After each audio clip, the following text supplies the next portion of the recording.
안녕하세요. 제이조 경영연구소의 제이입니다. 오랜만에 투자 관련 콘텐츠입니다.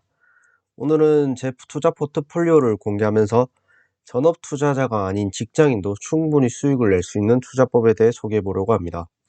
오늘은 제 포트폴리오를 먼저 보여드리면서 시작하겠습니다. 저는 현재 국내 주식 20.7%, 해외 주식 및 채권 67.6%, 금 1.6%, 달러 10.2%의 비중으로 포트폴리오를 구성하고 있습니다. 국내 주식은 삼성 SDI, 삼성전자, SK텔레콤, 이리치코크랩, 롯데리츠 등을 보유하고 있으며 해외 주식은 애플, 마이크로소프트, 스타벅스, 세일즈포스닷컴 등 성장주와 3M, 스테판, 노드슨, 리얼티인컴, 화이자 등 가치 배당주로 구성하여 약 32여 개의 종목에 분산하여 투자하고 있습니다. 장기적으로는 한국 주식을 모두 처분하고 한국 부동산을 취득할 예정입니다. 현재 투자 수익률은 26.4%이며 포트폴리오의 수익률은 18.7%입니다. 투자 수익률은 현금을 제외하고 투자 자산에 투입한 돈 대비 수익률이며 포트폴리오 수익률은 현금을 포함한 전체 포트폴리오의 수익률입니다. 사실 수익률만 보면 꽤 괜찮은 숫자입니다. 은행이나 국채 금리가 한 자리 초반대인 것에 비하면 엄청나게 고성과를 낸 것이죠. 다만 문제는 이 수익률은 코로나로 주가가 폭락한 시점이자 제 포트폴리오에 큰 변동이 생긴 2020년 3월부터 2021년 5월까지 기준으로 집계한 숫자라는 것입니다. 같은 기간 동안 코스피는 58%, 코스닥은 56%, 미국의 대표적인 지수인 S&P 500 지수는 35%의 수익률을 보였습니다. 그렇습니다. 굳이 신경 써서 포트폴리오를 구성한 것보다 그냥 지수를 통째로 산 것이 훨씬 더 나았다는 것이죠. 그렇다면 제가 투자에 실패한 것일까요? 물론 저는 그렇게 생각하진 않습니다. 사실 저는 10년 넘게 투자를 하면서 여러 가지 투자 전략과 기법들을 시도해보면서 제게 맞는 방법들을 찾았습니다. 즉, 저는 코로나 이전부터 주식을 들고 있었다는 것이죠. 이렇게 코로나 이전 대비 주식시장의 퍼포먼스와 비교해보면 어떨까요? 코스피는 코로나 이전 고점 대비 22%, 코스닥은 7%, S&P 500은 29%의 수익률을 냈습니다. 사실 코로나가 발생할 것을 알고 현금을 들고 있다가 저점을 정확하게 알아서 매수한 사람은 거의 없을 테니 코로나 폭락 이후 코스피나 코스닥 지수보다 더 높은 수익률을 내신 분들이 많지는 않으실 겁니다. 게다가 이를 투자 금액 대비 수익금을 계산하는 수익률 관점이 아닌 전체 자산 증감률의 관점에서 보면 더욱 극명한 차이를 보이는데요. 2020년 3월부터 2021년 5월까지 제 전체 자산의 증감률은 72%입니다. 그러니까 제 자산 현황은 2020년 3월에 비해 현재 1.7배가 되어 있다는 것입니다. 자, 지금부터 이게 무슨 일인지 하나하나 설명을 드리면서 제가 포트폴리오를 구성하는 방법에 대해 설명드리겠습니다.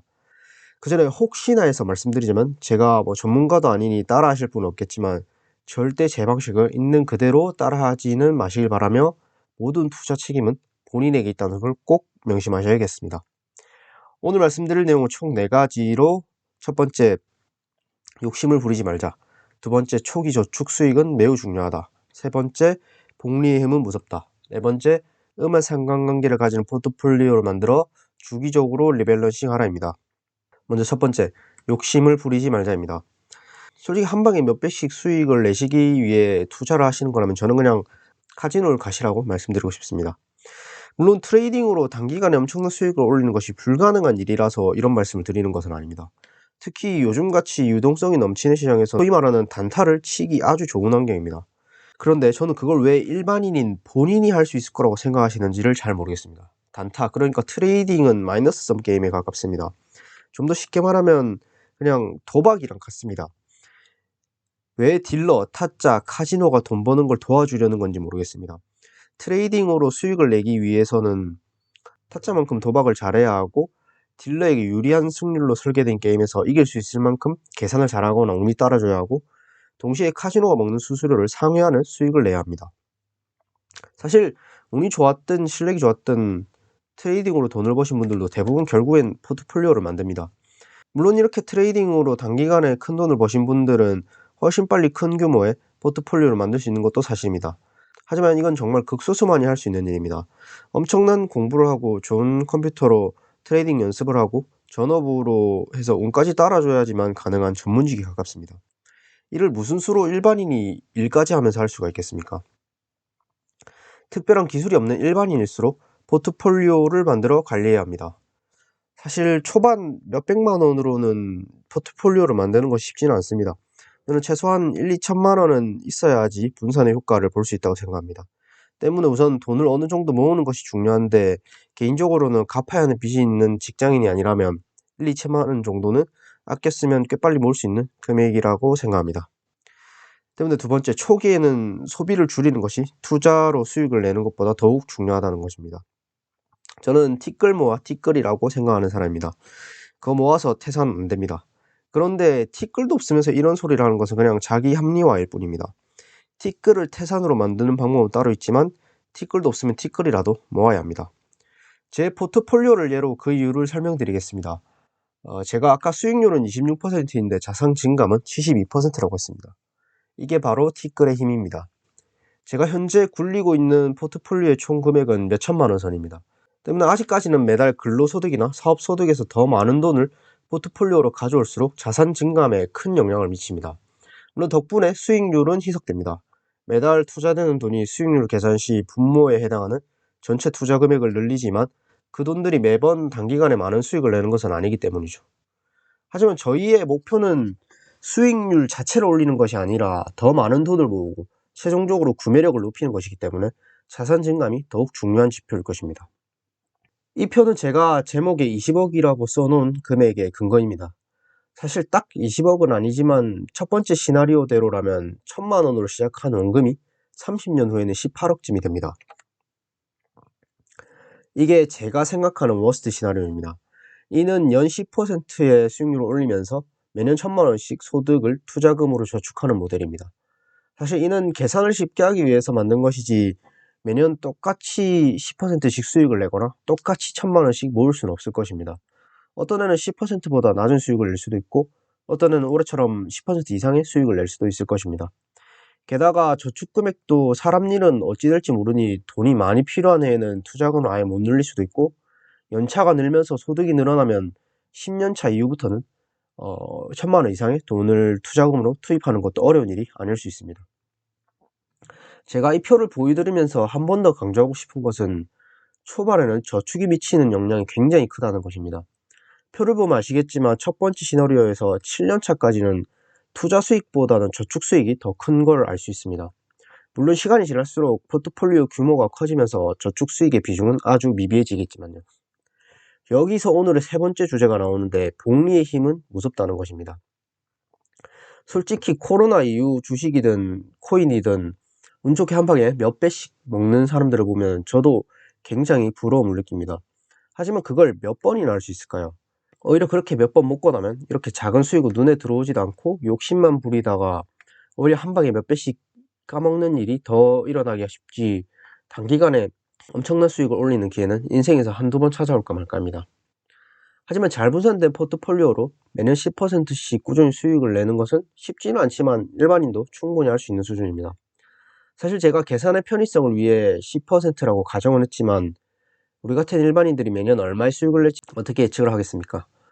앞에 표에 있는 수익률이나 저축 금액보다 이 표에서 더욱 중요하게 보셔야 하는 것은 초기 저축의 중요성과 복리의 힘입니다. 이처럼 엄청난 복리의 효과를 누리기 위해서 꼭 지켜야 할 중요한 원칙이 하나 있습니다. 그건 바로 절대 잃지 마라입니다. 이는 워렌 버핏의 첫 번째 원칙이자 두 번째, 세 번째 원칙이기도 한 이 원칙은 복리의 효과를 얻기 위해 가장 중요한 것입니다. 제가 간단한 문제를 한번 내보겠습니다. 100만 원으로 시작해 작년에 10% 수익을 내고 추가 투자금 없이 올해 10% 마이너스 수익을 냈다고 해봅시다. 수익률 50%인 것이죠. 그러면 현재 자산은 얼마입니까? 답은 99만 원입니다. 그렇습니다. 이자에 이자가 붙어 두 번의 이자 또는 수익이 발생되는 복리는 마이너스일 때도 마찬가지입니다. 때문에 수익률이 50%이면 마이너스 수익률이 발생합니다. 순서는 상관없습니다. 10% 마이너스를 내고 다음에 10% 수익을 내도 똑같이 99만 원이 됩니다. 여기서 다시 한번 제가 앞서 말씀드린 내용의 중요성을 알 수 있습니다. 욕심을 부리지 마라. 욕심을 안 부려야 마이너스가 안 납니다. 여기서 저축까지 하게 되면 혹여나 발생할 마이너스 수익률을 만회하는 역할도 할 수 있는 것이죠. 또 한 가지, 가끔 현금 및 채권 보유에 대한 부정적인 의견을 말씀하시는 분들이 계신데, 대부분 초기에는 안 그래도 포트폴리오 규모가 작은데 현금 보유까지 해서는 수익을 극대화할 수 없다는 이유일 것입니다. 이 말이 틀린 말은 아닙니다. 저도 과거엔 같은 생각이라 현금을 전혀 보유하지 않기도 했고요. 하지만 이는 본인이 마이너스가 안 날 자신이 있거나 한 방에 몇 배씩 먹을 수 있다는 자신이 있을 때만 맞는 말입니다. 한 방에 몇 배씩 수익을 낼 수 있는 게 아니라면 복리의 효과를 누려야만 하고, 복리의 효과를 누리고 싶으면 몇 퍼센트 수익을 내느냐보다 절대 잃지 않는 것이 더욱 중요합니다. 특히나 직장을 다니시며 투자 또는 자산 관리를 하신다면 더더욱 시장의 움직임에 즉각 대응을 하기 힘들기 때문에 꼭 필요한 것이 현금성 자산 보유입니다. 저 같은 경우도 제 포트폴리오 설명을 드릴 때 코로나 이전부터 주식을 가지고 있었다고 말씀드렸습니다. 근데 만약 코로나가 터졌을 때 현금이 없었다면 지금과 같은 수익은 절대 내지 못했을 것입니다. 물론 저는 앞서 말씀드린 대로 시장의 움직임에 즉각 대응이 불가능하고, 사실 저점을 정확히 맞추지 못하기 때문에 딱 맞는 타이밍에 이 현금을 쓸 수는 없습니다. 때문에 또 필요한 것이 분할 매수입니다. 이 분할 매수를 어떻게 하느냐에 따라 수익률이 크게 달라지니 이는 투자를 하시면서 꼭 연습을 하셔야겠습니다. 자, 이제 구체적으로 제가 포트폴리오에 어떤 주식을 얼마나 담는지에 대한 기준들을 말씀드리겠습니다. 사실 앞부분을 모두 다 잘 이해하셨다면 이 기준은 각자에 맞게 여러 투자 전략과 기법들을 공부하셔서 만드시고, 제 기준도 그중 하나로 참고 정도만 하시는 것을 추천드립니다. 제 포트폴리오의 핵심 키워드는 음의 상관관계와 리밸런싱입니다. 음의 상관관계란 말 그대로 한쪽이 오르면 한쪽이 떨어지는 관계를 말합니다. 대표적으로 한국 부동산과 미국 주식이 있고, 미국 주식 안에서는 성장주와 가치주가 있습니다. 이렇게 포트폴리오를 구성해 놓으면 한쪽이 떨어지는 시기에는 다른 한쪽이 올라가니 만회를 해줘서 메꿀 수가 있습니다. 물론 이렇게 하면 반대로도 마찬가지입니다. 수익이 날 때는 다른 한쪽이 마이너스가 나니까 수익을 까먹게 되는 거죠. 이를 위해 꼭 필요한 것이 리밸런싱입니다. 이는 음의 상관관계가 있는 종목들 사이에 비중을 재조정해 주는 것을 말하는데요.